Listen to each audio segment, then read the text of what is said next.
ereya kaye kalo kalo ibe kado do takadama o kofe nana muso wore furu yala abo ika kalo kalo fana wajibi kofe iko kado dama jakwa ibo kado dama de anko doni kibo ko wajibi yoro la tilenya yede minka wajibi ye minye iko ke min nibe kado de di musoma abba jibilen bi kai katile woni nyokonche kado yoro la niye watan de din ni ma ibe watan din ni ma wika wajibi de siden ko man kanat lahu imratan famala ila ihdahuma ja yawm alqiyamati wa shiqquhuma yidu siden ko ni mo ni muso fula be bolo ube saba ibe nani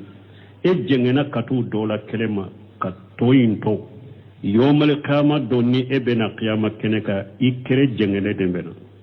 qiyama kene mo bikeye folo ni ñi kal lebu ni folo qiyama kene mo be ka do folo ja jiyan kono ni jengede tumba ka muso ni ngonje ikere jengende bena na cogo dola wahida shiqahi saqitu ika kere do mbe bi ka boy ka ifankele la made bena qiyama kene ka wala kado di yorola ni bu e o ladide ka kado de do ja ko do wajibi ka tile uni ngonje wala donc wajibi yero de la nin kan na fakati hakke min yoba dama nin fana na fakati hakke min yiba ibo dama o de tile nyay ne nikka do dinin la diade do ibe tile nu nyogon chola de jakwa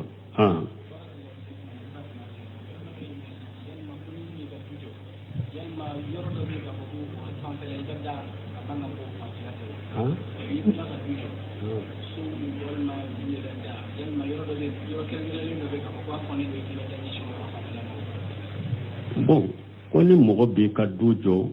yala ko yoro kere kere mbe na kono ndi ka da nyeshi o yoro ma mo madeli koye fonni yo sege sege ka ewa hadisa korosili ni doni ga bawo ka kuma jagu korosili la madeli ka ninyi kali ya akono nu yo nyin kan ni na ube mu ye madeli ko ye bahasula ku ye fonfon nyina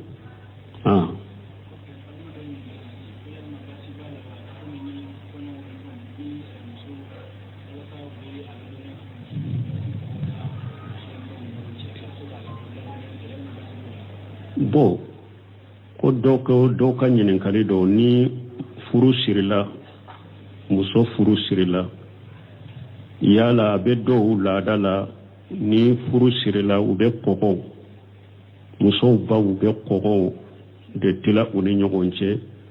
puro ka fo nyogonye ko karasa furu sirila ube chogodi alejinatu daima libusi lime wadi fitai unyinin karan nin kesola ni furu sirila minye iri dewunye ube woron ube tamaron ube koko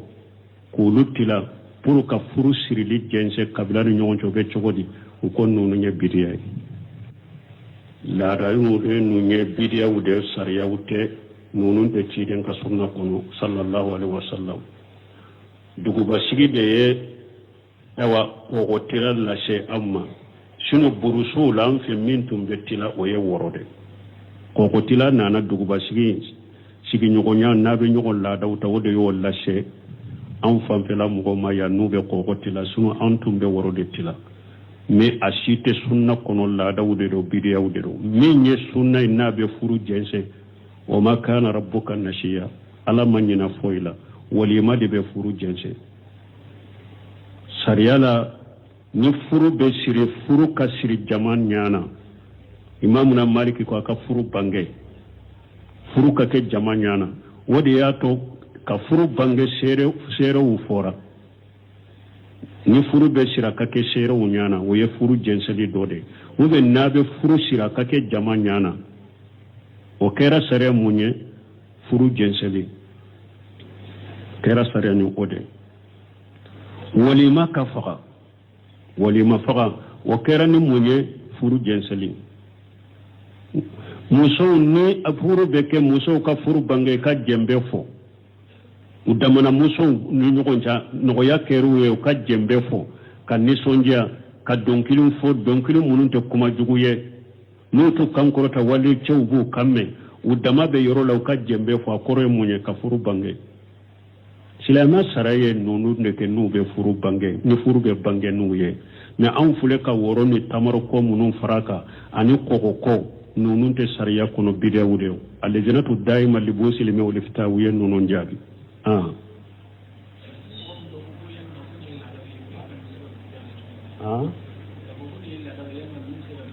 bo kon mo min kon nonu nyella de u be se ka do bidiya la chokodi ambu nyino sheikhul islam bunte mi ako ciden tilela ko asababu tumbe ciden tilela ake chogo tumbe ciden bolo fana amo ke akoni mugo min nyo ke sisa ye bidiya ke yala ciden tilela ciden mafuru shiriya shebo mafuru shiriya tamaro tunte madina iriden wore tuntewa kogo tuntewa yala utilalawa wo ciden tilela fengo fentumbe ciden tilela atumbe se ka ke fana me amo ke o koma sina ni mugo min nanu ke ko ye la do ye bida yi bolo munna ciden make law kana khayran la sabaquna ilay na yasru la da nyuma unde ciden tumbanko ala atumbanko ala donc hera bebe mugo nyuma untugo nyonya de da joguma bebe mogo labon ka bidawde la ni nyebaitu do de ni baitu keda do yafo hera bebe mogo nyuma temunon tugu nyonya de la joguma bebe mogo labon ka bidiyaw tugu nyonya de la wa kullu khair fi itiba'i man salafa wa kullu sharr fi ibtida'i man khalafa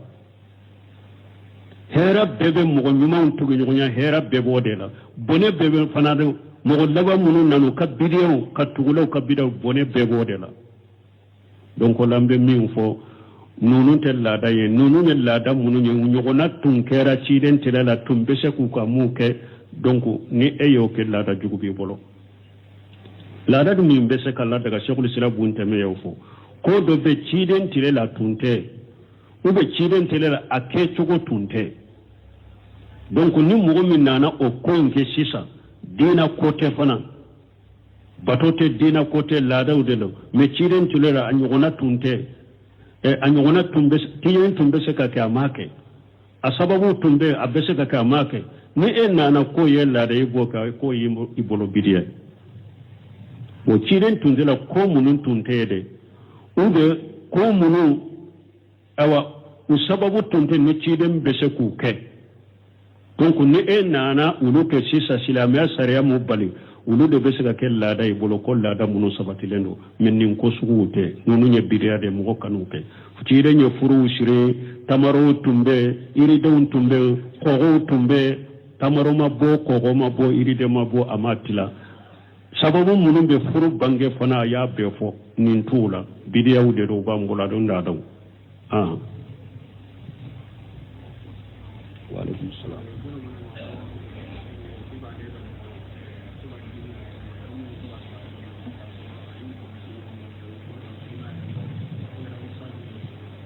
ko do ko depale fitina la ya kale be to kadima yirema fura juman bala akato ka fo a'udhu billahi minash shaitanir rajim ciden til insigile dondo la mo fula kelela u diminara nyogon koro be nyogon nanu be kuma jugo fo nyogon nye fo do nye bilala kam faw fasana ka finye ka fa finye la ciden ko be kuma do ni ne nyu o kuma fo sisa dimi min bala beta uko ye munye cidon ka uzu billahi minash shaitanir rajim wala to ka uzu billahi minash shaitanir rajim fo ka chaya anika ewan qur'ana kala chaya ika jikiru chaya ika nafila sallu chaya ika sarakati bo chaya ika duwa chaya ala biddu sukuma ya chogomi ala bikisi dimu ma chogomi ibo de ke anika ciden ka risa bilenya koro ni ciden do ye washa kan ke cide chedo na cide ma ko washa kan do ke ciden ko la taqdam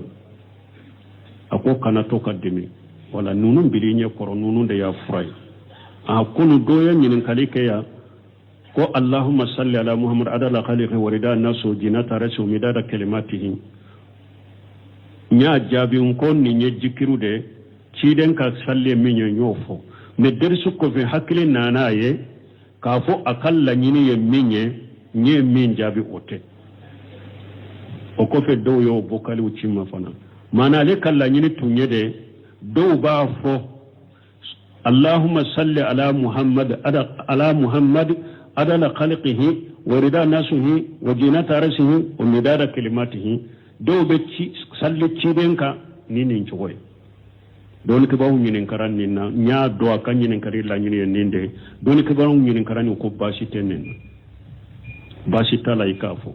اللهم صل على محمد عدد خلقه ورضا نفسه وزنة عرشه ومداد كلماته باشي تكما ينفوللا mais ko sarati ikana kuma in jate mina ka fo da mana fasamanta bai ikana jate mina ko da mana fasamanta bai ibe se ka fo daga lendo ka fo me ikana jate mina ko da mana fasamanta ba bolo kele fulan na ikana jate mina ko ciren ka sunna do ko aka fo sabana ikana ajate mina ko akausa salati ibrahimiyai ikano jate mina nanina harin ni ba fo salli kononate ni be tahiyya de la ibe salli ciden ka ibe salati ibrahima ya de fo iten ni fa kono ni te salli la ibe saka kono afo donc ko ni sarati nani da farala basita fo lila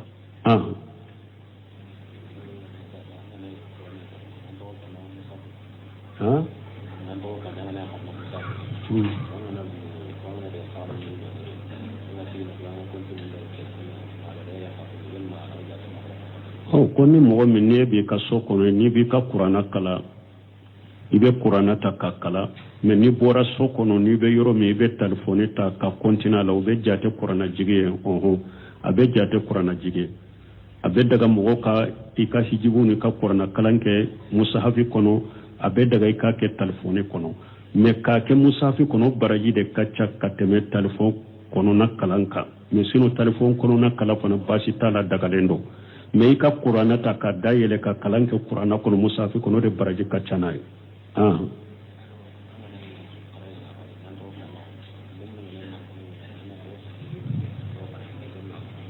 bo fana kon ni be kalan kono ni demisonu mankanke ka kuma ke ka continue ka basi tala ite salli kono ni be ka qur'ana kalan na ni haju na ibe se ka wa kalanjo ka kuma ke ka continue donc ba ko hari ni mo be ka qur'ana kala na mo ti sura ibe se ka qur'ana jo na ko alhamdulillah ba fu yarhamukallahu bi ka kala jo be kontine ka kala na ebe qur'ana kala na mo na ko assalamu alaikum wa rahmatullahi wa barakatuh kala jo e ka tige ka folisa go ko fe ka kontine ka kala na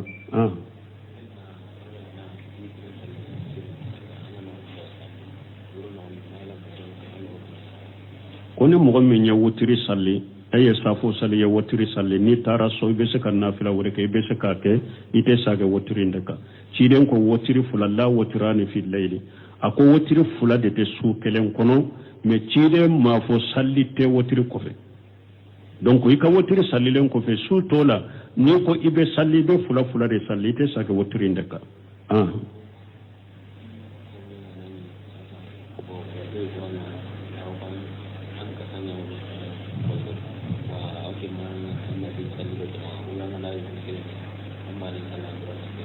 bo ko mogo do ala ka silamaw lafiya ko ni bana do be ela ikasa de be bo o yala be daga e ka misiri salli toye parce que ni nana ikasa be mogo toro ube ni nana misiri kelen ka salli bo doni ke bo ni sugu ibe furawu ke folo kasa tige feo yado docteur tara nyefe sisa ko chama hada madenye ko chama do sisa na ya soro furabe fura min be salli wakati obo o kasa tige ka boyla pew ibe se ko o furaki yere la kana salli mote kasa nyere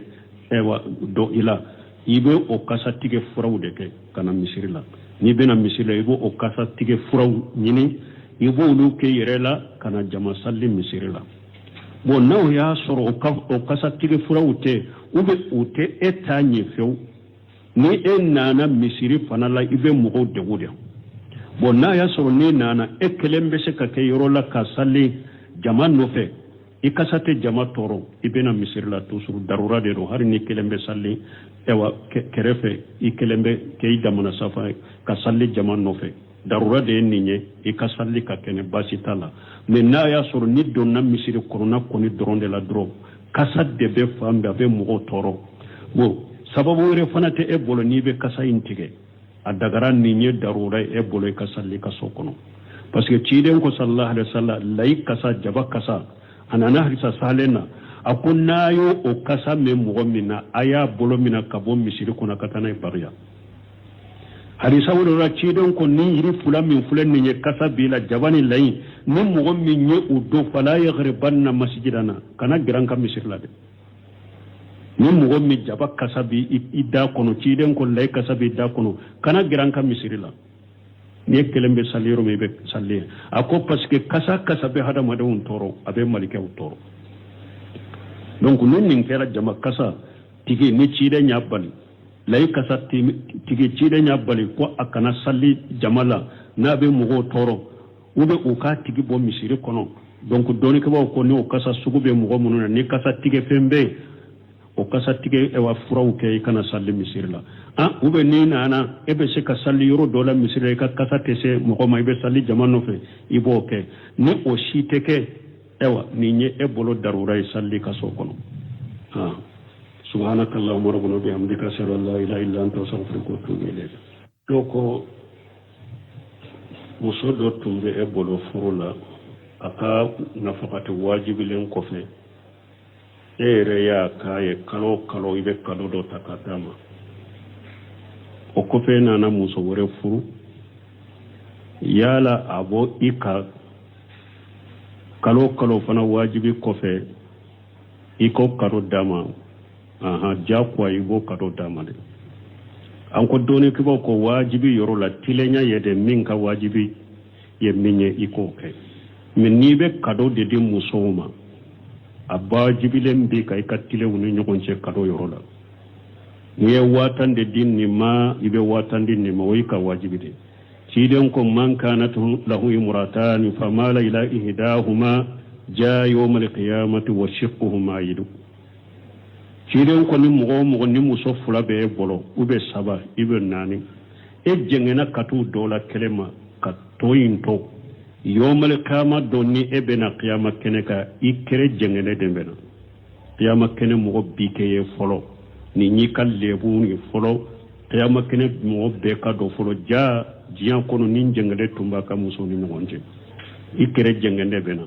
na chogo dola wahida shiqahi shaqitu ika kere do imbe bika boy ka ifankele la mode bena ka makeneka wala kado di yorola nibo e o ladide ka kado de ja ko do wajibi ka ikatile unin ngonje wala donc wajibi yero de da nin kan na fakati hakke min yoba dama nin fana na fakati hakke min yoba ibo dama o de tile nyai ne nikka do dinin la diade do ibe tilenu nyogon chola de jakwa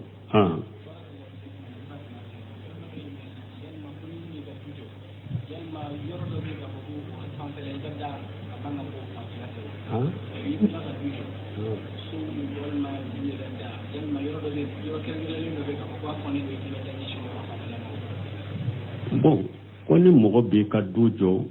yala ko yoro kere mbe na kono ndi ka da nyeshi o yoro ma mo madeli koye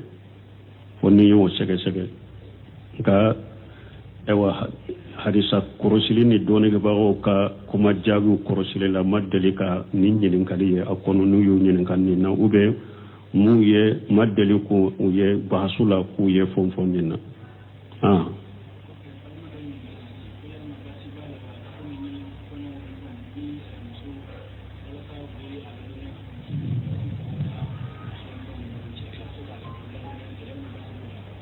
bo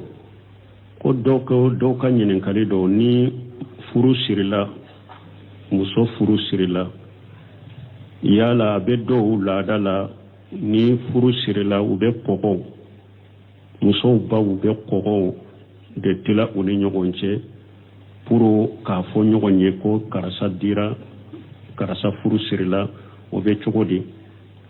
alejinatu daima libusi lime wali fitai unyinin karan ninke sola ni furu sirila minye iri dewunye ube woron ube tamaron ube koko kulutila puru ka furu sirili jense kabila ni nyoncho be chogodi uko nunu nye bidiya lada nunu nye bidiya ude sariya ute nunu te chiden ka sunna kono sallallahu alaihi wasallam duguba sigi de ye ewa koko tila lashe amma sino burusu lan fe min tumbe tila o ye worode ko tila nana duguba sigi nyogonya nabe nyogon la dawta wode yo lashe an fanfela mugo ma ya nube ko tila sino an tumbe worode tila me ashite sunna kono la dawde do bidiyawde do min ye sunna nabe furu jense o ma kana rabbuka nashiya ala manyina foila walima de be furu jense sariyala ni furu be siri furu ka siri jaman nyana imamuna maliki ko aka furu bange furu ka ke jaman nyana wodi ya to ka furu bange sere wu fora ni furu be sira ka ke sere wu nyana wo ye furu jenseli dode wo be nabe furu sira ka ke jaman nyana o kera sare munye furu jenseli kera sare ni ode walima kafaga walima faga o kera ni munye furu jenseli muso ni afuru beke muso ka furu bange ka jembe fo udamana muso ni nyogonja nogoya keru ye ka jembe fo ka nisonja ka donkilin fo donkilin mununte kuma juguye nutu kankorota wali chewgu kamme udama be yoro law ka jembe fo akoro munye ka furu bange silama saraye nonu ndeke nube furu bange ni furu be bange nuye me an fule ka woro ni tamaro ko munun faraka ani kokoko nunun te sariya kono bidewude aljanatu daima libosi lime wala fitawiye nunun jabi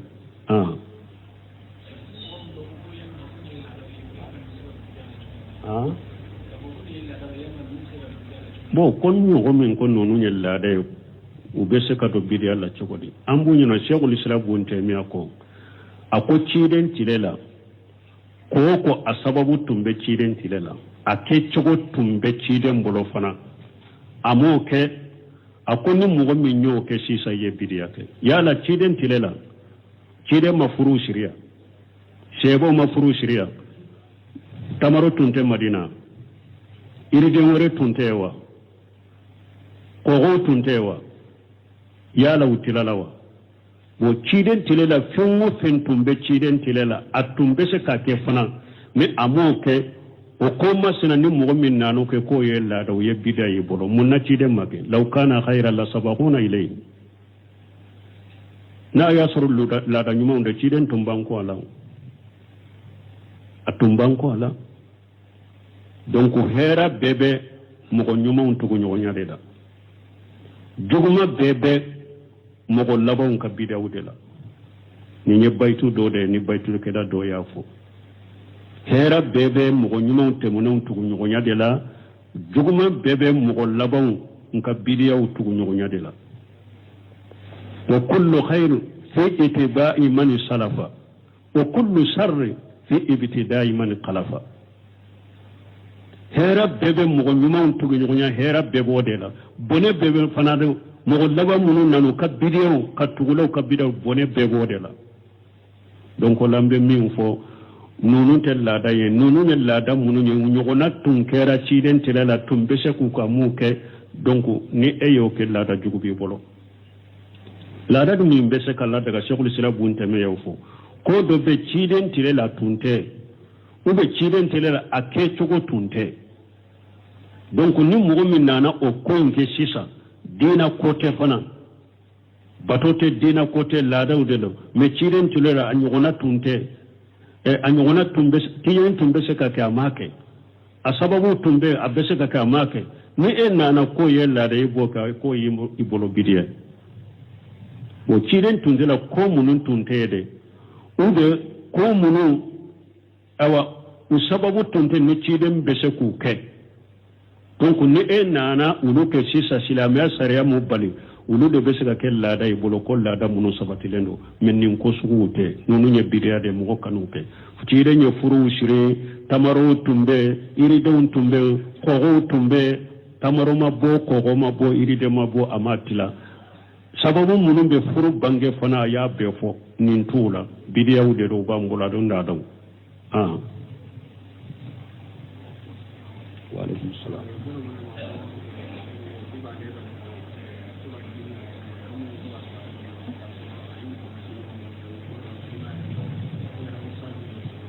bo ko do ko depuis ale fitina la ya kale be to kadima yerema fura juman bala akato ka fo auzu billahi minash shaitanir rajim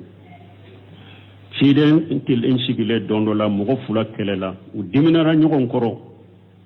u be nyogon nanu be kuma jugo fo nyogon nye fo do nye bilala kam faw fasana ka finye ka fa finye la ciden ko be kuma do ni nyo o kuma fo sisa dimi min bala beta uko ye munye ciden ka auzu billahi minash shaitanir rajim wala to ka auzu billahi minash shaitanir rajim fo ka chaya anika ewan qur'ana kala chaya ika jikiru chaya ika nafila sallu chaya ika sarakati bo chaya ika duawu chaya ala bi dusukum ya chogomi ala bi kisi dimu ma chogomi ibo de ke anika chiden ka di sablenye koro ni chiden do ye washa kan ke chide chedo na chide mako washa kan do ke chiden ko la takdam ako kana to kadimi wala nunun bilinye koro nunun de ya fray a kunu do ye nyinin kalike ya ko Allahumma salli ala Muhammad adala khaliqi wa rida nasu jinata rasu midada kalimatihi nya jabi ko ni nye jikiru de ciden ka salle minyo nyofo me dersu ko fi hakli nana ye ka fo akalla nyini ye minye nye min jabi ote o ko fe do yo bokali uchima fana mana le kala nyini tunye de do ba fo Allahumma salli ala Muhammad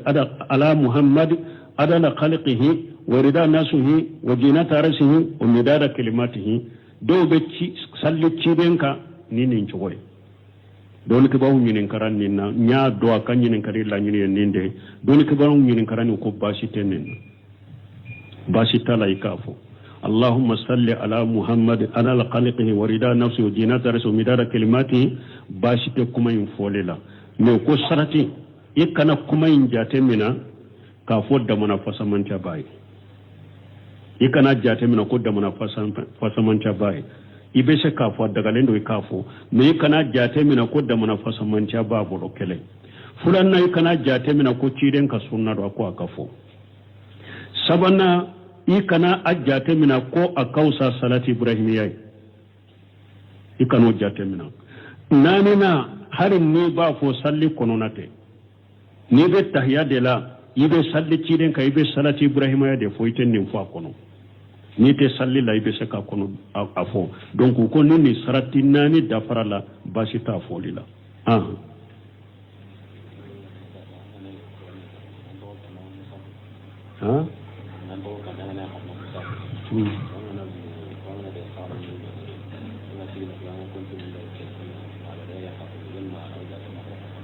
koni mogo min ne bi ka so kono ni bi ka qur'ana kala